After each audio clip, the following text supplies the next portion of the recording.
Perkenalkan, saya Margareta Grislevina dari jurusan Teknik Industri Universitas Katolik Widya Mandala, Surabaya. Kali ini saya akan menjelaskan mengenai cellular manufacturing. Cellular manufacturing merupakan pendekatan lean manufacturing yang membantu produksi berbagai produk dengan waste sekecil mungkin. Dalam cellular manufacturing, peralatan dan stasiun kerja disusun secara berurutan untuk melancarkan aliran material dan komponen dengan perpindahan atau delay yang minimal. Manufacturing cell terdiri dari manusia dan peralatan atau stasiun kerja yang dibutuhkan untuk produksi. Sebagai contoh, dalam suatu proses produksi ada proses cutting, drilling, dan finishing. Maka dari itu, sel berisi peralatan untuk proses tersebut dan disusun sesuai urutannya yaitu cutting, drilling, dan finishing. Manufacturing cell membantu mencapai tujuan penting dalam lean manufacturing, yaitu high variety production dan one piece flow.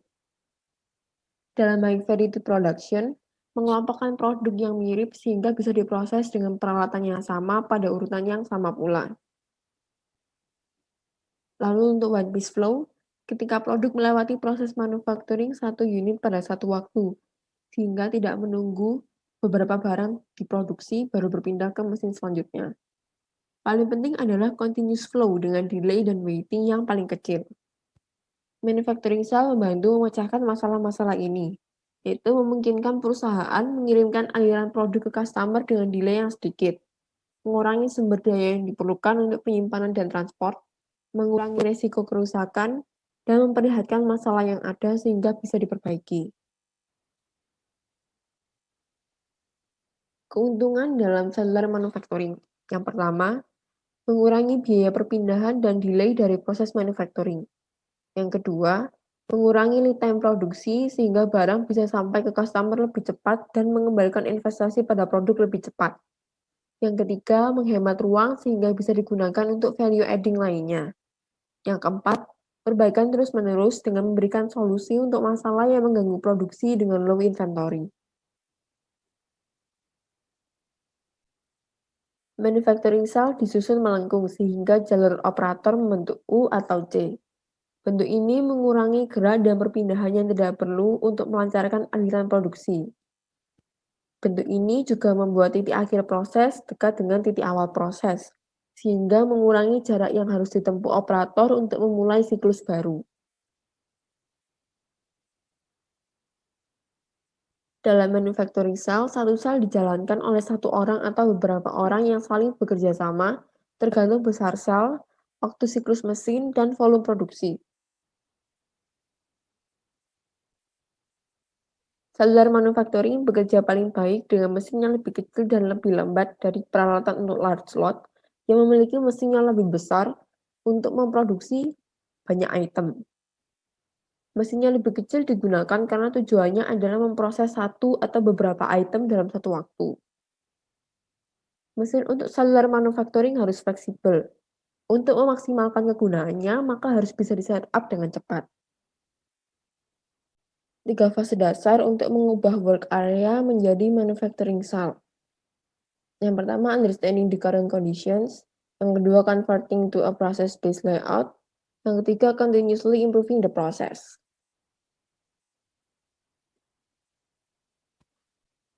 Fase pertama yaitu understanding the current conditions. Dengan memahami kondisi sekarang, dapat membantu menentukan proses yang perlu diubah dan memberikan dasar untuk mengukur peningkatan. Langkah yang pertama yaitu collect product and production data. Untuk menentukan proses yang perlu diubah, mudah jika variasi produk rendah dengan volume yang tinggi. Informasi dasar yang dibutuhkan tentang sumber daya produksi yaitu shifts per day, hours per shift, break time, work days per month, employee to operation ratio, monthly product volume, requirements from customers, approach for assigning work, dan finished good inventory turns per month. Langkah kedua, document current layout and flow. Untuk memahami operasi apa yang membentuk proses tersebut dan bagaimana proses tersebut dijalankan. Langkah ini melibatkan dua aktivitas, yaitu proses mapping dan proses route analysis. Proses mapping menunjukkan layout peralatan saat ini dan alur produk dalam proses. Juga menunjukkan posisi pekerja, WIP storage point, quality checkpoints, dan safety precautions. Ini merupakan contoh proses mapping. Bisa melihat alur produknya dari 1 ke 2, ke 3, ke 4, ke 5, ke P, dan ke 4A. Lalu bisa melihat posisi pekerjanya, itu di sini, di sini, di sini, di sini, di sini, dan di sini.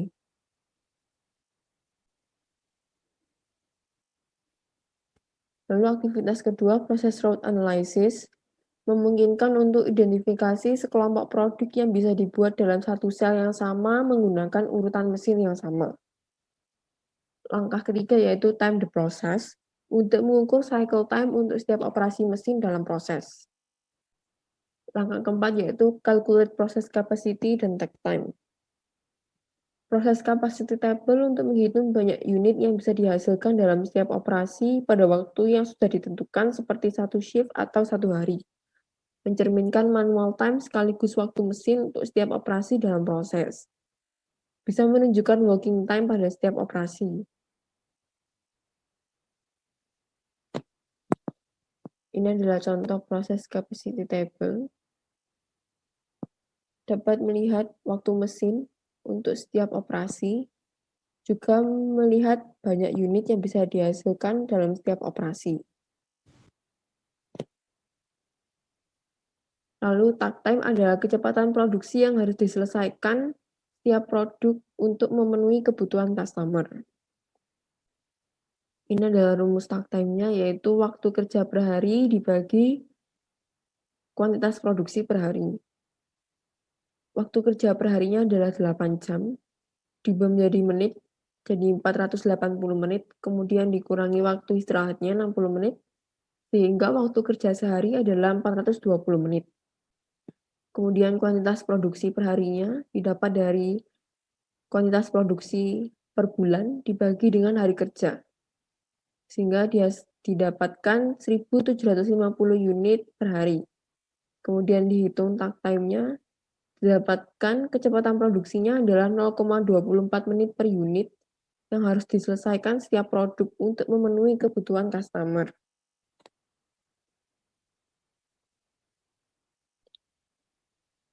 Langkah kelima adalah Create Standard Work Combination Sheets, yaitu tampilan grafik hubungan antara manual work time, machine work time, dan working time untuk setiap langkah dalam operasi.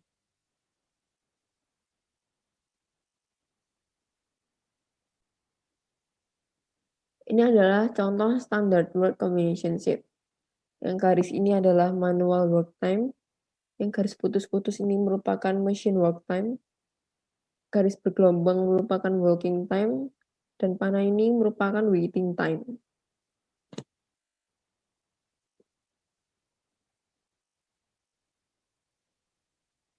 Fase yang kedua yaitu converting to a process-based layout. Langkah yang pertama yaitu evaluate the options.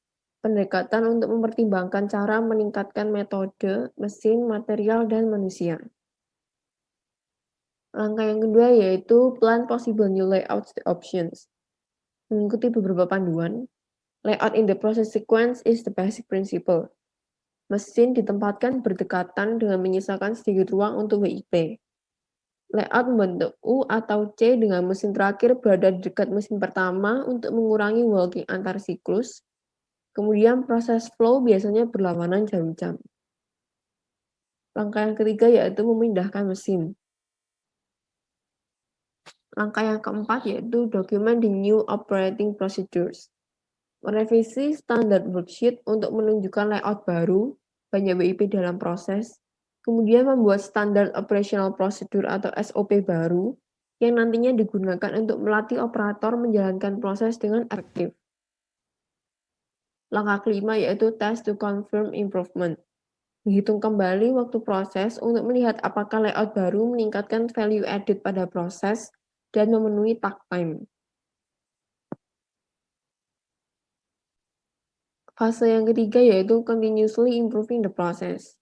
Merubah shop floor layout ke manufacturing cell bukan akhir, melainkan awal untuk perbaikan proses terus-menerus. Target perbaikan biasanya adalah long cycle times, product defects, long changeover times, dan equipment failure. Langkah pertama adalah memperpendek cycle times. Penting untuk mencari cara mengurangi waktu pemrosesan, terutama bottleneck operations. Langkah kedua yaitu memperpendek changeover times. Idealnya adalah bisa changeover setiap mesin dalam sel dalam siklus satu mesin. Caranya adalah dengan menggunakan the single minute exchange of die atau SMED. Stage pertama memisahkan internal dan external setup. Internal setup merupakan setup operations yang bisa dilakukan jika mesin berhenti. Sedangkan external setup yaitu setup operations yang bisa dilakukan ketika mesin masih bekerja. Stage yang kedua yaitu mencari internal setup untuk diubah menjadi external setup. Lalu stage ketiga yaitu streamline all aspects of setup. Langkah ketiga yaitu menghilangkan produk cacat. Langkah yang keempat yaitu mengurangi mesin atau peralatan yang rusak. Total Productive Maintenance atau TPM merupakan cara yang baik untuk memastikan peralatan siap digunakan ketika dibutuhkan. Pendekatan ini untuk mengurangi downtime, speed reduction, and defects dengan menjaga dan meningkatkan kondisi peralatan. Sekian dan terima kasih.